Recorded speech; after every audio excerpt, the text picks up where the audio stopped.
everybody, it's Chris at Oak Street Garden Shop in Crestline Village. Today I'm so pleased to have my friend Bethany O'Rear here. Bethany is the extension agent for Jefferson County, the regional extension agent. That's right. Yep. I covered 2 additional counties as well. That's excellent. Bethany is a font of information, and the extension service is a really great thing for our county and the surrounding counties as well. And what I thought what we would do today is talk about the spring seeds that have come in.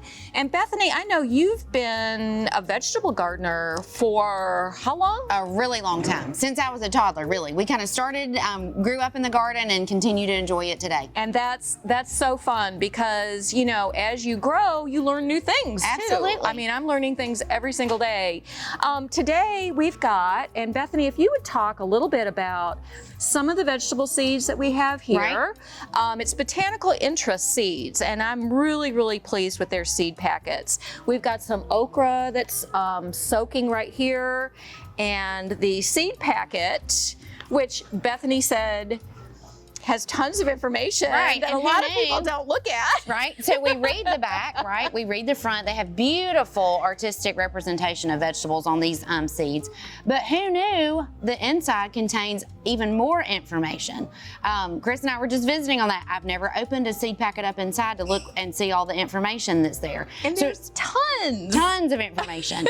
And all of that's really important whenever you're thinking about either starting seed, direct sowing in the garden, as well as starting your seed as transplants. Not every vegetable variety has to be grown as a transplant. So there's a lot of things that you can direct sow. Chris mentioned okra. She's got her okra soaking here. It is a direct sow, but what she's doing is actually priming the seed before sowing. So you want to do that about 24 hours before you sow that in the ground. Okra is a tropical, and so we're really going to wait until the soil temperatures get a little bit warmer. And that's something to mention that's really important for our tropical plants, such as okra, tomatoes, peppers. We don't want to get those in the ground too soon. Right. So because they are very susceptible to those cool soil temperatures. Chris and I were visiting just a little while ago, and kind of the rule of thumb has always been, you know, you'll hear people say, well, Good Friday. Well, Good Friday bounces around the calendar. Sometimes that could even happen in March. Yeah. So we want to wait. We usually say we try to look at the last average frost date, which in Alabama is April the 15th in our region. And that's what we look at as sowing our spring and early summer vegetables. Now, Chris is actually sowing some here in the seed tray. And one thing that's important to remember when you're planting seed is not to plant them too deeply.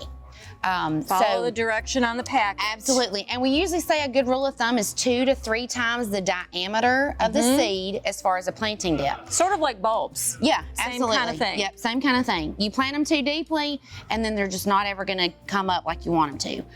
Another thing to think about when you're starting seed is you've got to have a good quality potting mix, a germination mix. That's really important. I learned the hard way, was rushing around and used some that wasn't that great, and it drained too quickly, had some big particles in it, and so I worked myself to death watering those transplants. So you want to make sure you get great quality potting mix. It's really good to actually moisten that before you ever sow your seeds.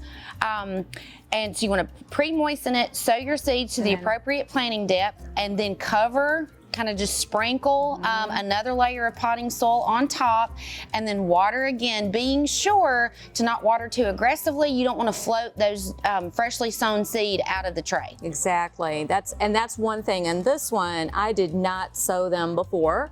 I'm doing some carrots right now. Just going to press them in, and then I would put just a little bit of potting soil over the top of that. Right. Yep. Because this one says 1/4 inch deep, so I'm just going to do that. Is that how you do it, Bethany? Yeah, absolutely. Yeah, and you just barely sprinkle a little bit more potting soil on top. Yep. Excellent. Yep. And carrot seeds are pretty thin. Very fine seed. So again, when we were talking about, you know, how deep compared to how big the seed is, but then the packet will say 1/4 inch. Yep. It tells you exactly what that little seedling is going to look like, which is why I love these packets. Yes. They really give you so much wonderful information. And I think the date, you know, with Easter was so important. I was talking to somebody just yesterday about this, and she said, oh, I put everything else out at Easter. Well, yeah, you're right. It could be in March, and that is way too early. Right. Yeah. Once again, those soil temperatures are crucial. Just last year, the soil temperature, the spring, it was a late spring. Soils were cool. Air temperature was cool, and I had to replant my garden because it just didn't come up. Yeah. Yep. Yeah. Sometimes when you think about transplants too, when you plant things that like it warm and you think it's warm enough, the soil's warm enough, and it's not, and they sit there or they don't do, if you had just waited, you know, a couple weeks longer, they will shoot up. Right. Because the soil's warm and it's just a better time. Yeah, because that cool temperature most of the time will stunt those plants, and a lot of times they're not going to grow out of it, even when the soil temperature gets to where it needs to be. Exactly. And I know we're getting off subject, but that's basil. Yes. Basil. Yep. That's a perfect example. Right. You plant it too early and you are sunk. Right. Yep. Got to have those warm soil temperatures. Exactly. So invest in a soil thermometer. That's a really good way, because I mean, how are you going to know, right? So invest in a soil thermometer, and that way you'll know when those temperatures are ready. Excellent. Excellent. So Bethany, what are some of your favorite veggies that we have here? Okay, so let's see, what have we got? We've got some San Marzano tomatoes. So this is like a paste tomato. It's great for making sauces, salsa. This is a really good one, and this is one, you know, you would definitely start looking at. Let's see, what else have we got? There's some a new cherry ones tomato. here that I have never seen this one. Right. And that's a favorite from everybody. Oh yeah, so love cherry tomatoes. You can't, I mean, if you're gonna grow anything, you've got to at least grow a cherry tomato. And so here you can have some red ones, you can have some gold ones. They look beautiful in a salad. Handy in the garden. Absolutely, yeah, right. So if they even make it to the kitchen, right? Exactly. So some other ones that I like, peppers are a great one to start. And I thought we saw some earlier.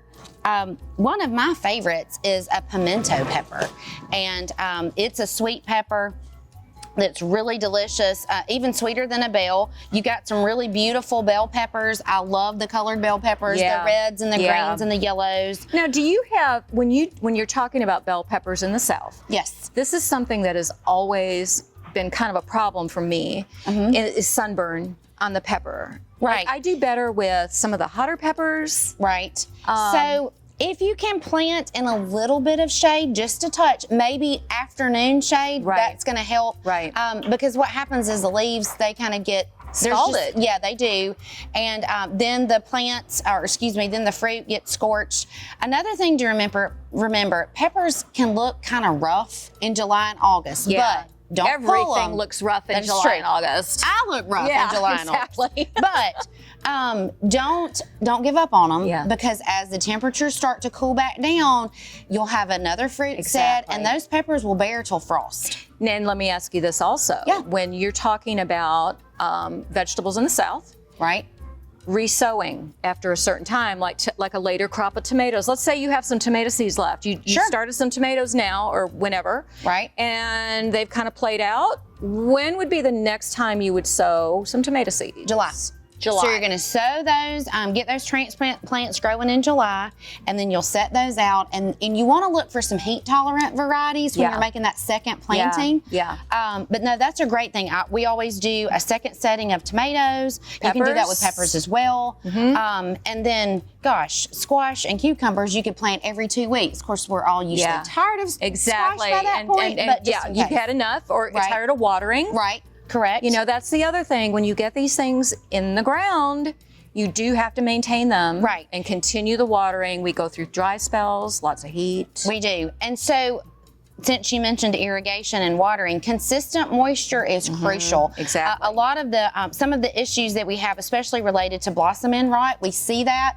That's not a disease. That's not an insect issue. Deficiency. That's a calcium deficiency that is caused by inconsistent moisture. Exactly. So you want to make sure you keep that water as consistent as possible. Yeah, great tip. Because I think people really don't understand that. So that's kind of our veggie info. Do you have anything else that you can think of? I think we kind of covered a lot. Just enjoy it, have fun, don't be afraid to try. Yeah. Honestly, like I said, just try some different species, some different vegetables, different varieties, figure out which ones you like best, and just have fun in the garden. And get the kids involved. Yes. You know, this is such a great opportunity to garden with children. I don't think there's anything better, honestly, than planting a seed and seeing it come up. And then hopefully getting some fruit, some veggies off of it. The other thing we've got here, and I was going to talk about, were the flowers. And if you're familiar with the garden across the street, I've already got some things coming up there's a seed bank in that soil now. And so we have our cool season blooms coming up, larkspur, bachelor button, poppies. But what we've got here are the summer flowers. So these love the heat. And when we talk about soil temperature, it is really important for things like the zinnias. Everybody loves to cut zinnias. They're so beautiful. And we have got the cactus flower zinnias, Benary giant zinnias, the green envy zinnias, cut and come again. You cut, they keep going. But the main thing to remember with zinnias is that it's almost, well, really better to sow them directly in warm soil. So, you know, when to sow outside, right here. 1 to 2 weeks after your last average frost date. Last average frost date? April 15th. Mid-April. That's right. So if you said, oh, I just want to get my zinnias planted early, I want more flowers early, it's not going to happen. Those seeds are going to sit there. So you've wasted all that time, you know, too early, when if you had just enjoyed doing something else during that time period and then waited until April, May, June, I have sown the garden across the street, extra flowers, as late as right before July 4th. And they pop right up. Because the soil's warm. Keep them watered though. That's one other thing when you're sowing directly in the ground, and we were talking about keeping things watered. And the pollinators love them. Oh, the pollinators are just all over them. The other thing I really wanted to show y'all were the other things that we're soaking right here. I've got some moonflowers and some hyacinth bean vine soaking in the water. And you can see, I just soaked, look at that, from yesterday. Look at that, starting to open. Now, a lot of times with these really hard seeds, the reason you're soaking them is because they're hard. You got to break that seed coat. You got to break that seed coat. And you can take a file or a little knife. You know, sometimes I'll take my pruners and just kind of try to nick it. But honestly, this is already starting to do its thing. So we talked about how deep, you've got to seed that deep. And seed depth right here, 1 inch. So we're going to moisten that soil. We're going to poke our finger in. We're going to pop that seed in. I would do more than one there for sure. And watch those come up and then transplant them into the garden where you've got something for it to climb on. So the moon vine, same thing. Moon vines are fabulous vines. Sometimes they're hard to find plants. So that's another reason to do seeds is you get more selection. So the moonflower, another really, really great one. And moon vine, we know the flowers are very fragrant and they start to open like 3, 4 o'clock in the afternoon, and you can actually watch them unfurl. Big white flowers that bloom all night. They're pollinated by an insect at night, a moth, or moths. I don't know. Is there more than one moth? I think so. I guess so. I don't know. Not positive though. I don't know about that. But anyway, so that's fabulous. We every year do Ozzie and Liam's catnip. Last year, we could not find catnip plants. And I ran out of catnip seed. Oh my God, it was not good. So this year, I am covering my bases. That's right. We are going to sow some catnip seed, 1/8 to 1/4 inch. We're gonna spread it out in there. We're gonna keep it watered. And Ozzie and Liam will have their catnip. We are not gonna let Ozzie and Liam go without their catnip. So, and over here, I did a video on nasturtiums a while back. Bethany, I don't know if you saw that one, but it was fun. I'm sure I love nasturtiums. Here's a transplant of an Alaska nasturtium. Ooh, those are beautiful. Aren't they pretty? And we've got seeds of 3 different nasturtiums. right here. And of course with nasturtiums, we still, we're right now, it is, what is it? End of February? Right. Almost to March. Right. We are nowhere near our last average frost date. No, absolutely not. Winter's not over, unfortunately. Winter is not over. So if you start some of your nasturtiums now, if you have plants now, we want to still watch the temperatures. Right. So that, I would suggest putting something like the nasturtiums in a little pot. Right. Get them going. We've got them soaking. It's another one that you need to soak. And then plant and watch them come up. They will grow till it really gets hot, don't you think? Yeah, I think so. Yeah. They just keep going. And then the last thing I wanted to talk about is some of the products that we've got. Van is doing the ordering for a lot of our things now, and she got in some organic Fox Farm Grow Big, which is good for seedlings. It says a half a teaspoon per gallon of water once a week for your seedlings. Right. I think that cannot be bad. Nope.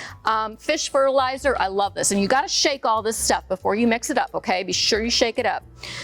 Fish fertilizer for seed germination, 1 teaspoon in a cup of water. So it's not much, just, put a little bit of that on.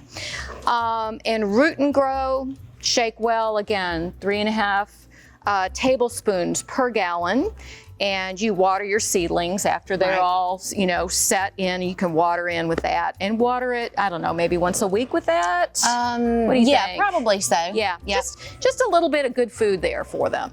And so we've got it all covered, don't you think? Yeah, I think so. One thing I would like to add though, and you mentioned this with the nasturtium. Yeah. You talked about gardening with kids. Yes. You may not have room for a raised bed. You may not have room for, an in-ground garden plot, but you've got room for a 5-gallon bucket. Exactly. You've got room for pots. There's a lot of vegetables that will grow. In fact, I ordered some, seed catalogs are my thing. Oh yeah, they're so fun. And so I was flipping through and I ordered some seed that actually, it's a squash that grows more vertical than spreading. Ooh, good. So good more for of a a patio. pot. Yes, exactly. Yeah. So I ordered a few things, and you can look for the ones that say patio type or does great in containers.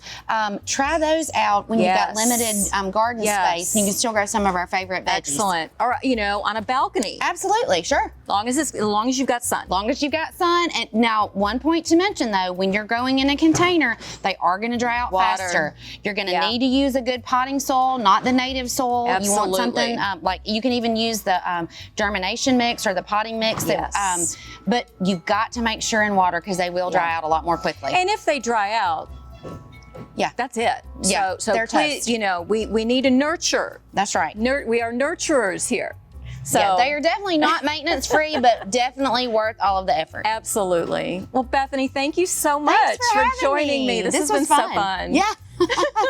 Thank you so much. And if you found this video useful and you're watching it on YouTube, hit that subscribe button. We'll see you soon.